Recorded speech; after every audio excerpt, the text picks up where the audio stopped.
very important for some of our English-only speaking guests, so maybe they want to listen. This is a talk I had already. It's about numerals, about some modules Petamem has on CPAN.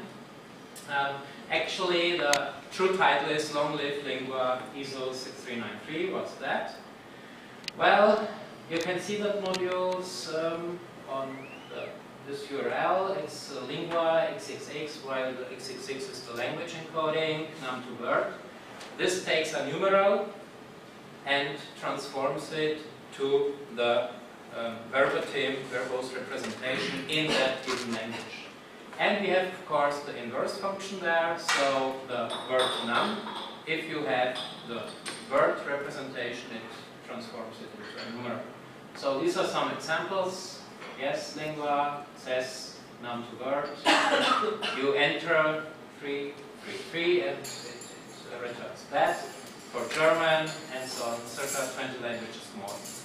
So that's the inverse direction. And if you have these two things and a wrapper, which can basically, well, wrap you all these individual modules into one API, you have machine translation for that domain. You enter a German word and you get whatever target language you want. So, why is this called Long Live Lingua, Long Live ISO 6393? Well, at Petamem we came across the problem that two characters are not enough. 2 characters represent a maximum of 676 languages. There are far more on this planet, about 7,000. And, well, ISO 6393 has plenty of room, so this is an encoding that potentially can encode more languages than there are on this planet, and maybe even some more.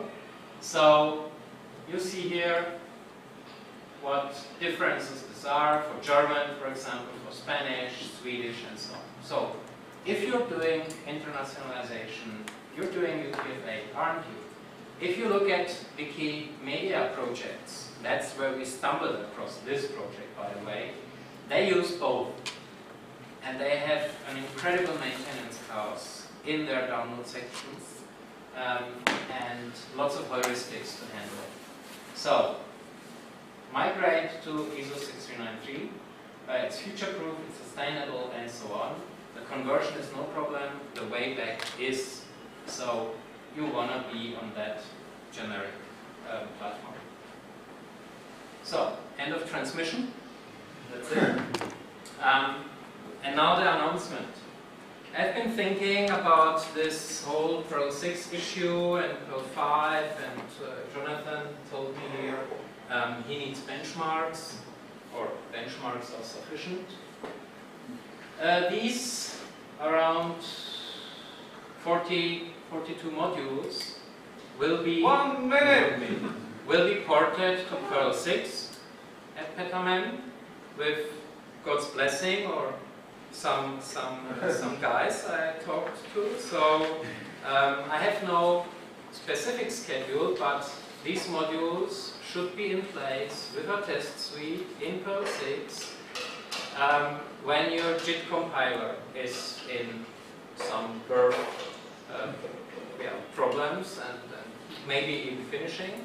So you have not only your benchmarks, but you have a comparison, not just by rewriting, but by idiomatic equivalent source code. These modules use a lot of, this one especially, a lot of parse rec descent.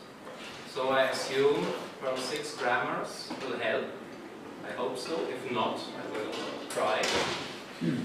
And if they do, we will have what we need. Thanks.